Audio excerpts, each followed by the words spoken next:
Hey guys, welcome back to Idaho Gunworks.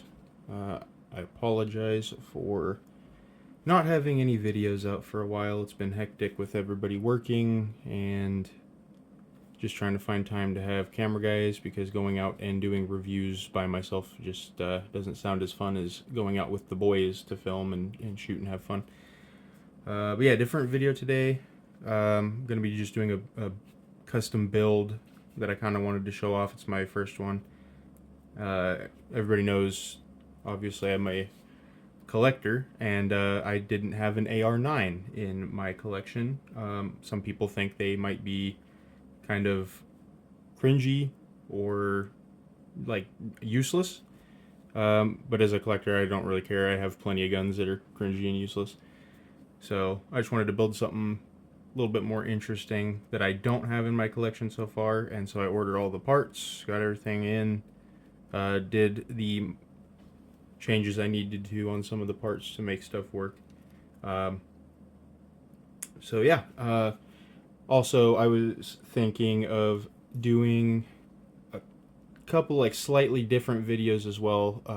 Still will be doing the basic gun review and go out and shoot style videos, but I was thinking of also doing some gunsmithing basic stuff, so like how to change the barrel on an AR, how to do like a stripped lower, how to put all the parts into it, or an upper gas system, stuff like that. So I'm thinking of just doing some like a series of little short videos of just basics for gunsmithing. But anyways, we will start off with the tools you'll need. So I also have a larger crescent wrench, so I'm just going to use one of these. You can use whatever kind of wrenches you want for muzzle devices. You can even use the AR armorer's tool for some of the muzzle devices. But for me, I have this one. This is what'll fit. I have it set the size. You can use a ratchet or whatever else you want to use, screwdriver, Allen keys. AR armorer's tool for the castle nut wrench and whatever else it might use. Some Loctite or thread lock. You don't specifically have to use that all the time, but I will be, just because it'll help out on certain things. And then I'm using just a little toolkit that I got from Harbor Freight. It's just a basic little ratcheting screwdriver kit, just for some of the smaller stuff. And the first thing that's different with these lowers for the AR-9s is some of them already come like pre-set up with takedown pins, and they're pre-pinned in like the rear here, which if anybody has built an AR-15 like a standard, you have to put a spring and the pin and everything in there if you get a stripped lower, and it's kind of a pain. Same with the front. But this one is, I got a Spikes Tactical ST9. It's the Colt Mag version. I wanted to try out the Colt Mag version, even though probably would have been smarter to get a Glock Mag version, because I have Glock Mags already, but I thought it'd be kind of cool to have something a little different. If anybody else is planning on building a AR-9, make sure you're doing a little bit of research into the parts, because I'm still new to the AR-9 stuff, and I ordered this Faxon AR-9 bolt.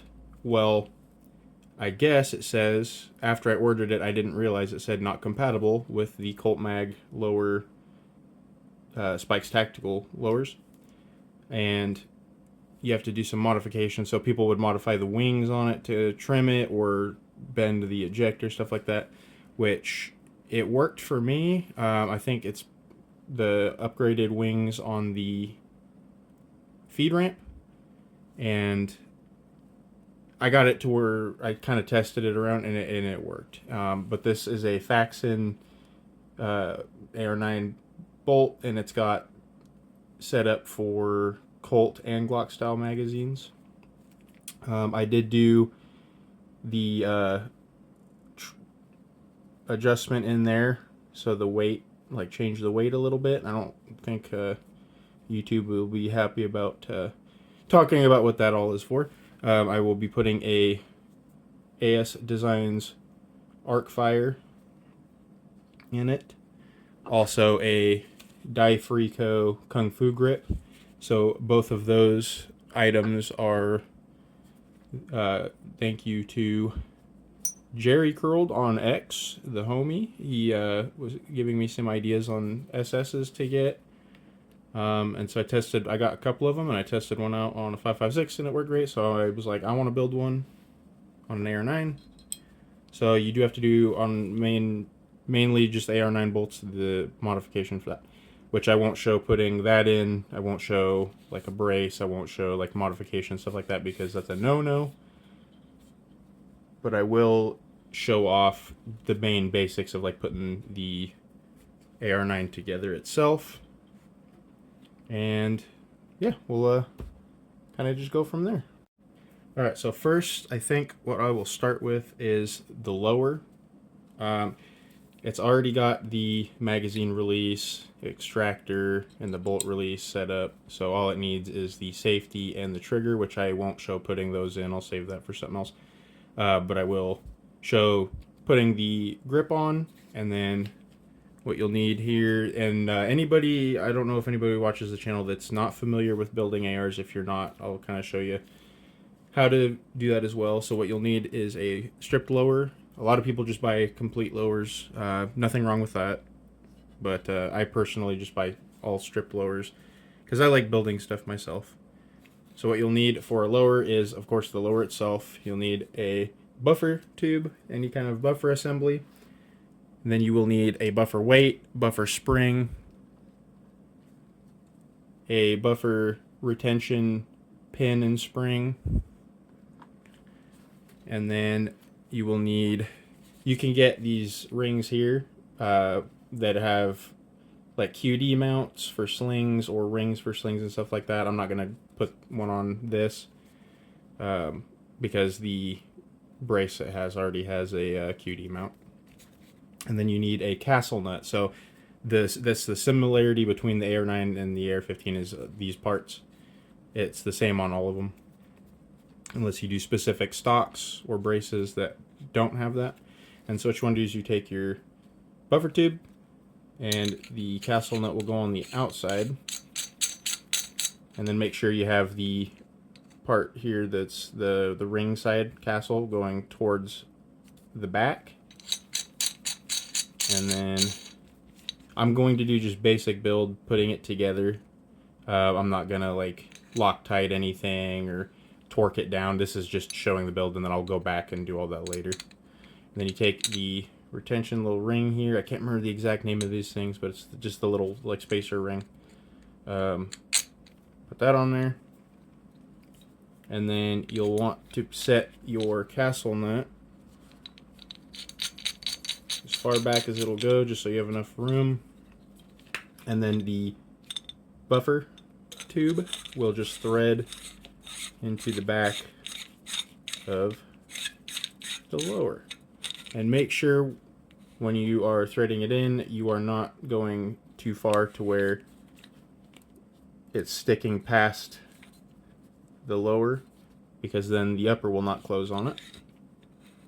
And this one also has a little set of teeth on both sides, so it will help with the retainer.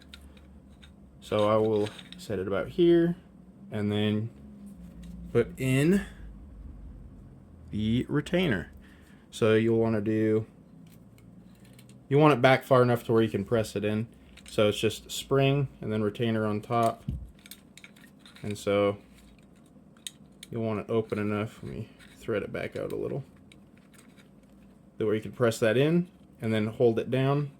These things, if you're not careful, they will shoot off and disappear. I've lost many of them and had to get a bunch of oops kits. So that's how that sits in there, and that is your retainer that keeps the buffer weight in when you put it into the buffer. And then what you'll do is tighten up the castle nut, and then use your armor's wrench or castle nut wrench or any of the tools that you can get for that to tighten it. I'll do that off camera, but to tighten it down. And the torque spec that I looked up for this is usually about 35 to 40, and then I also saw 38 to 42 foot-pounds for the castle nut, so whichever one works for you. I'm just going to do the probably the 35 to 40 range. And then I'll get that tightened up, and then we'll move on to the next part. And also a little side note for doing these, they have these little slots on a lot of the castle nuts, so you can kind of like pin in or like pinch the metal into it with some tools, or how, I don't know, people do it a bunch of different ways, but it keeps it from backing out. So when you're shooting, the castle nut won't back out. Cameraman Randy has that 458 SOCOM we did the video on, and after that video was done filming, his castle nut was pretty loose, so we had to fix that. But yeah, that's just one thing that you should probably pay attention to. Make sure if you would like to pin that, do so. Make sure you're not going to have it backing out on you. Loctite, thread locker, rock set, whatever, if you don't plan on changing anything later. It makes it a little difficult pulling it apart. But yeah, just a little quick thing to run by. And then also for the trigger, I just wanted to show, because I won't show putting them in or anything with the trigger, I got these Dirty Bird anti-walk pins.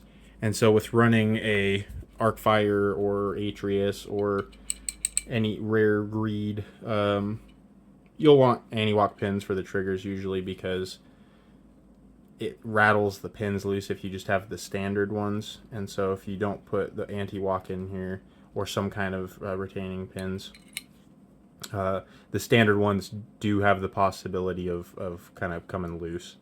So definitely kind of pay attention to what you want to do with that, or if you just run the standard safety upgrade triggers, whatever you want to do with that.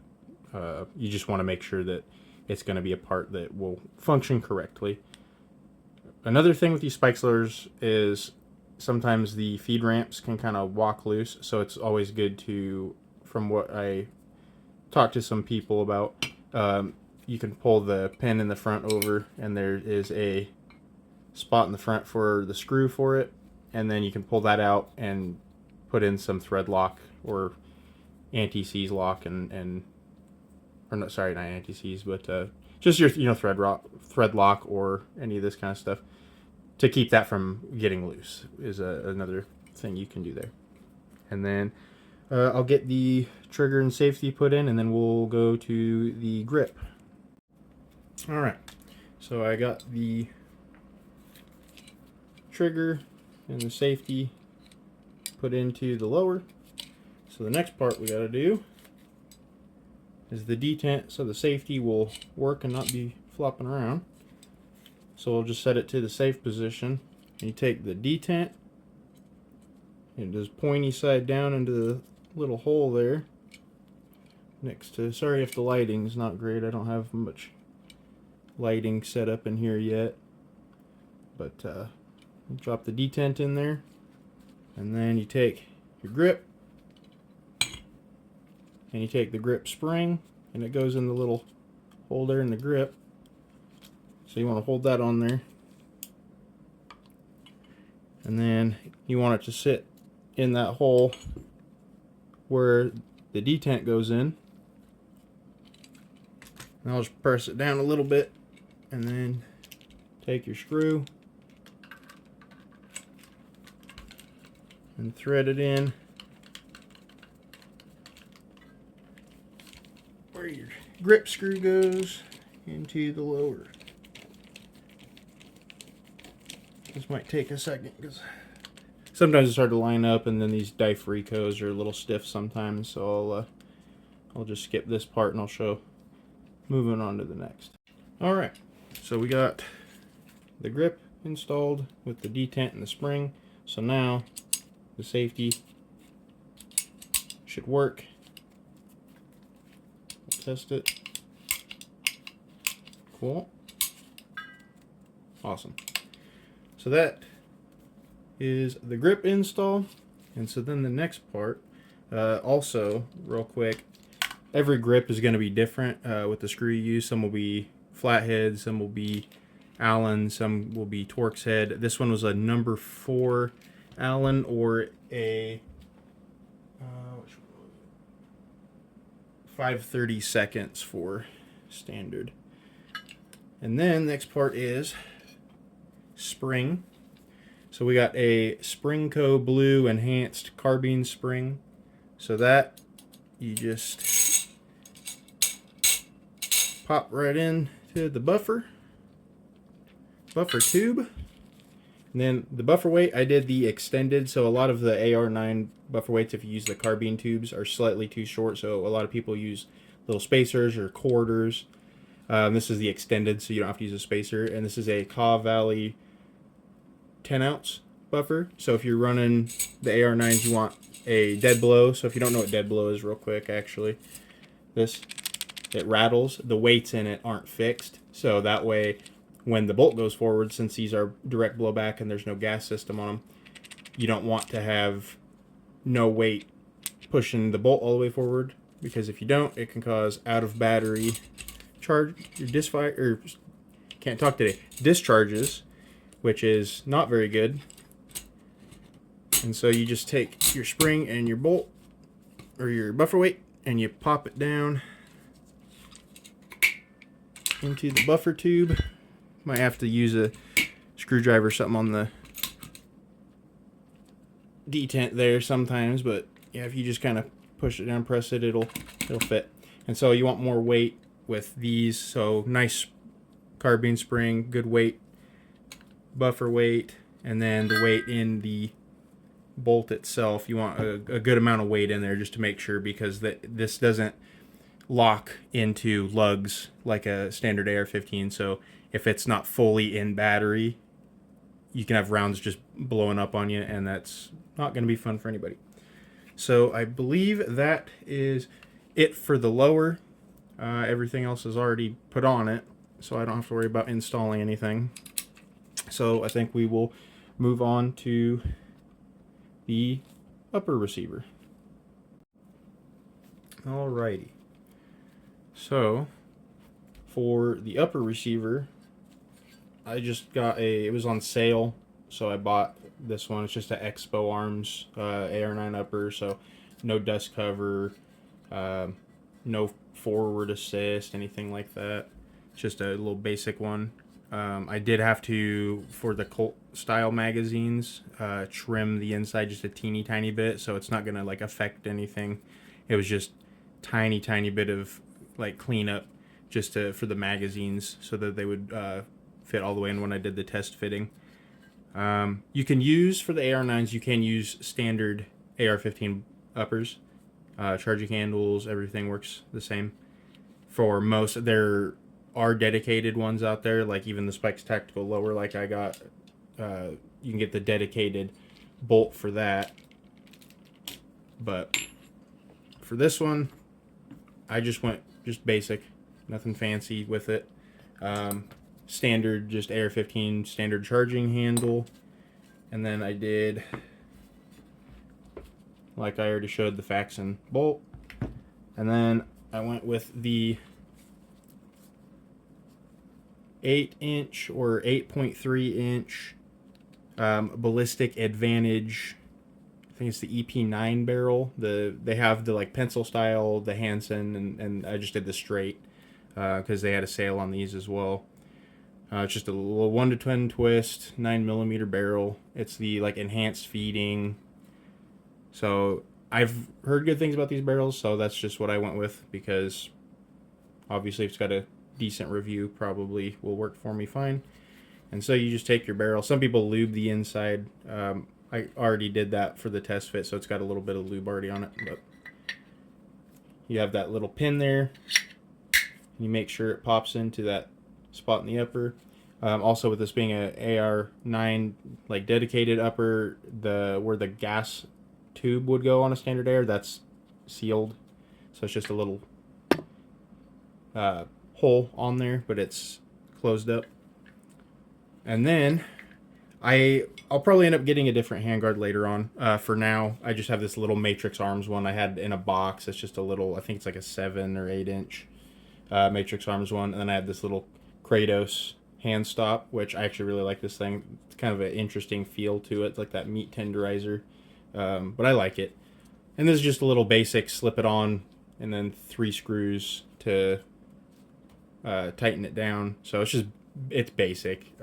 Like I said, I'll probably get another one later on, but for now this will work. And so all you want to do is make sure that barrel is pressed in all the way. Some people use shims and stuff, or you will do thread lock. And then you take your barrel nut, make sure it's facing the right direction. Some of them can go on the wrong way. Ask me how I know. And I'll just finger tighten it for now. And then this barrel nut, you'll probably want to run about 35 to 55 foot-pounds. I'm just going to tighten it up with a crescent wrench, just for the sake of time, because like I said, I will be just pulling this apart and putting everything together later. But yeah, just put everything back together later with thread lock and all that on it. So what you want to do, same as a regular AR-15 upper charging handle, you'll put it in to where the little spots butterfly out. Pop that down. Don't close it fully. Bolt. Make sure you have enough gap to fit in there. And this is my first time building an AR-9, so I'm not a professional at this one. So I'm just using my knowledge of building standard ARs and then what I've looked at online and talked to other people about. So if I do something wrong or do something that's not perfect, I apologize. This is my first build. I just wanted to build something cool. But yeah, there's the charging handle and bolt install. Like I said, it doesn't lock up like lugs with an AR-15 bolt. So it's kind of hard to tell if it's fully into battery sometimes. So that's why it's nice having, like I was saying, those weights to make sure that it goes fully into battery, especially with the dead blow buffers. That's something that is very highly recommended. And then we'll just take our handguard and slide it on. There's tons of different handguards out there, tons of different lockup systems, all sorts of different stuff you can do. This is just what I have now. I'm not a huge fan of how the gap is between the handguard and the upper, so I'll probably, like I said, get a different one. I'll probably end up doing an Expo Arms handguard or something later, but just for now this will work, just for the time being, getting the build to function.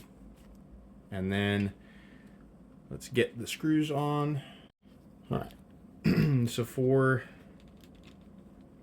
the handguard, got the screws all set. And we're using a 9/64 Allen bit. You can use Allen keys, whatever you want. This isn't the best lockup system, I'll be honest, for handguards. I like the cut with the plug, metal plug style, or like something like the Geisley and the BCM ones are a lot better. So do keep that in mind when you're building these. This was just a cheap handguard I got for free in I think it was in like a tack pack or something. And so we'll just screw these guys in, just snug them a little bit, and then move on. I apologize for the camera angle. This is like just a little small workspace I built, and then I have the camera on a tripod, or my phone on a tripod, and so I'm trying to work around it without hitting it. So if I get like my hands in the way, I apologize for that. This is my first time making a video like this, so bear with me. And then you'll want to make sure that the rail's lined up. The easiest way I've seen for doing stuff like that is just throwing like an optic on that'll hang over to keep it in place, or any kind of like rail mounts that you can keep it in line. So I would definitely recommend doing that. You don't have to put the bolt and charging handle in yet. I'll probably just take those out because they're kind of rattling around. So I'll take those out real quick. But yeah, we'll get these guys tightened down. This is where you can use the ratchet. It would be so nice if I had a vise in here for this stuff, but I have this little ratcheting screwdriver, so we'll just use it for now. And then I'm sure there's probably a better way to do this. Like, I don't know, man. I'm just a dude that likes to build guns. So don't do everything I do.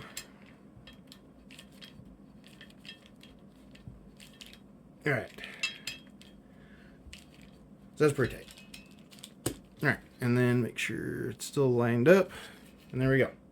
Now you can do whatever muzzle device you want. You can do whatever barrel length you want, handguard length, whatever floats your boat. I just got this 9mm size. It's the 375 muzzle device from Reardon. I can't remember exactly which model one this is, but it's one of the... I have a couple of them. It's just one of the basic ones that you can get. And so that... If I can line her up. And this is also 1/2 by 28 thread barrel instead of sometimes if you get a 9mm, it'll be 1/2 by 36. And so what we'll do is we will just snug that guy up, and then that's what I have this crescent wrench set for. Well, I did, and then I messed with it a little bit. And so I'll just snug this guy up like so. And then we can throw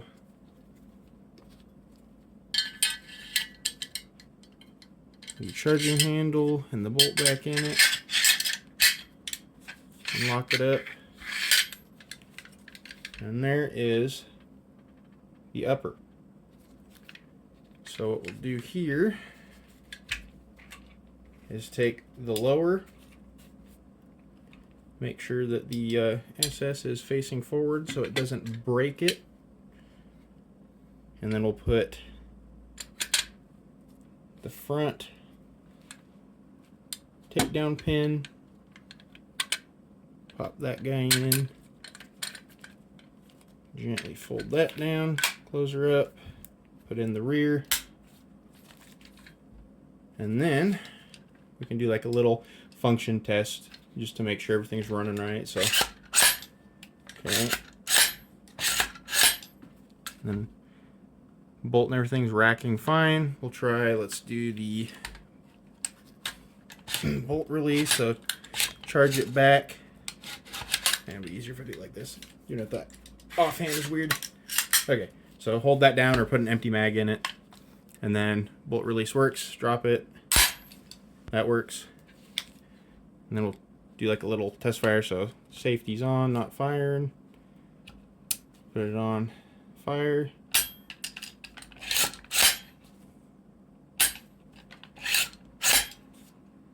Cool. Put it back on safe. And then we got a little AR-9 here. Pretty basic build. I mean, a lot of people will do better looking stuff. I got a few of these little Durmag 32, and this is just the 20 rounders. I just thought the Colt style mags, the straight mags, would look cool. And then bolt release works with the empty magazine in. Show empty chamber, no rounds in it. Cool. And then I'll show, I got some other parts.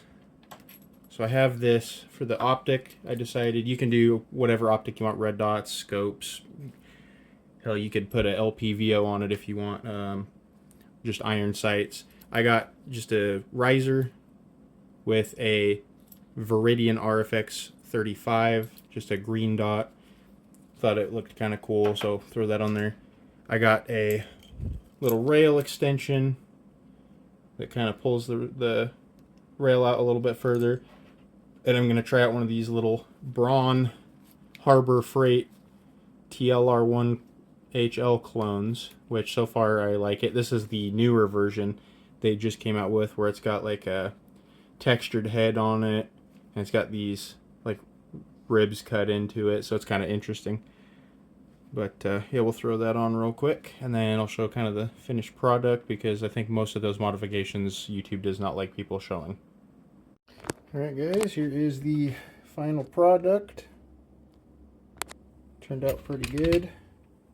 I think I'll probably do like another part 2 video, or if I just get a small video shooting it. I'll just add it to the end of the video. But yeah, we'll see. But yeah, got the light on, the dot mounted, everything functions pretty well in it. Here's it with the 32 instead of the 20 rounder.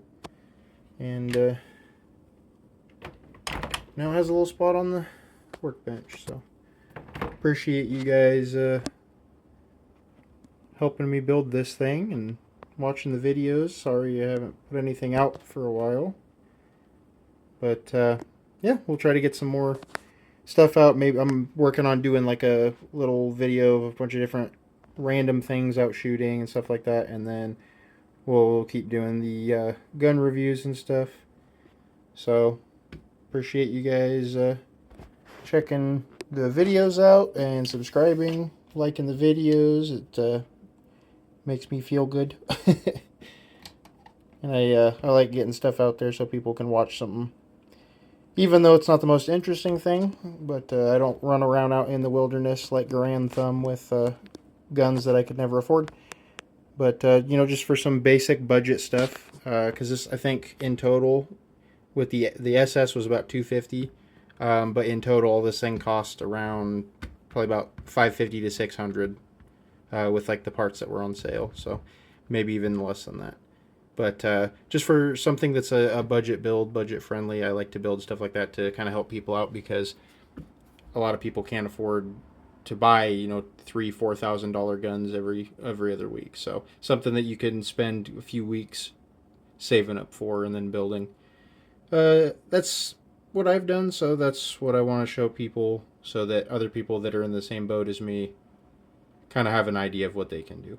And like I said, I don't fully know everything. I'm not like a gunsmith that's licensed or anything. I just have knowledge from pretty much buying stuff and building and just doing it. So that's just the experience I use.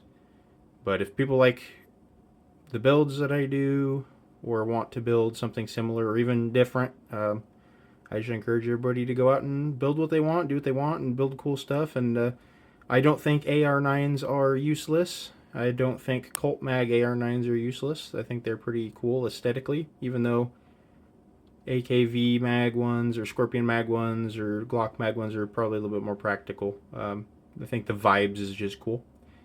But, yep, sorry for talking your ear off. But thanks for watching, and hope to see you guys again soon.